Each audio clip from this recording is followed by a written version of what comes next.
चला ताई मावशी, आजची रेसिपी खास तुमच्यासाठी बरं का. नक्की शेवटपर्यंत बघा. आवडल्यास लाईक करा, शेअर करा आणि सबस्क्राईब करा. आणि हो, या रेसिपीचा फुल व्हिडिओ याच यूट्यूब चॅनलवर आहे, तर नक्की जाऊन बघा. कधी कधी असं होतं ना की आपल्याला काहीतरी झणझणीत आणि चविष्ट खावंसं वाटतं, पण घरात जास्त भाज्या नसतात किंवा काय भाज्या आपल्या असल्या तरी त्या खायची इच्छा होत नाही. अशा वेळी आपल्याला फ्रीजमध्ये फ्रीजमध्ये अशी छोटी छोटी वांगी आठवतात. आणि मग माझ्या पद्धतीने झटपट कुकरमध्ये तयार होणारं हे भरलं वांगे लगेच बनवता येतं. तर चला, त्यासाठी मी शेंगदाणं, भाजलेलं खोबरं, थोडंसं जिरं, लसण आणि आल्याचा तुकडा आणि कोथिंबीर घेतली. याच वाटणात भन्नाट असं भरलं वांगं सोप्या पद्धतीत कुकरमध्ये पटकन होणारं आपण बनवणार आहोत. तर ताई मावशी, या रेसिपीची खासियत म्हणजे यात जास्त बाहेरचे मसाले वापरायची गरज नाही. घरात जे साधे मसाले असतात ना, त्यातच हे भरलं वांगं इतकं चविष्ट तयार होतं की एकदा खाल्लं की पुन्हा पुन्हा करावंसं वाटेल.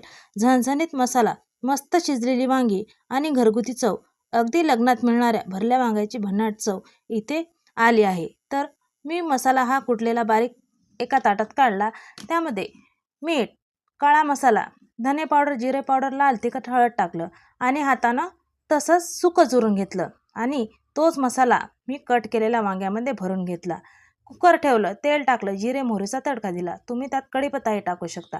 माझ्याकडे तर ऊन नव्हता म्हणून मी टाकला नाही. आणि लगेच आपली भरली वांगी त्यामध्ये टाकायची, थोडंसं वाफवायचं आणि नंतर वरून लाल तिखट, काळा मसाला, धने जिरे पावडर, कांदा लसूण मसाला टाकायचं, फिरवायचं आणि आपण फ्राय केलेला मसाला कुटलेला त्यामध्ये ॲड करायचं. थोडंसं मीठ टाकायचं आणि आपल्याला आवश्यक तेवढं पाणी टाकायचं बघा आणि कुकरचं झाकण लावायचं.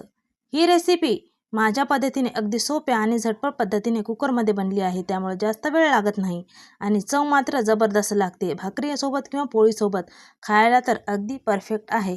तर तुम्ही कधी ट्राय करता, नक्की ट्राय करा आणि कशी रेसिपी झाली मला कमेंटमध्ये सांगा. आवडल्यास लाईक करा, शेअर करा, सबस्क्राईब करा. भेटू नेक्स्ट रेसिपीसोबत.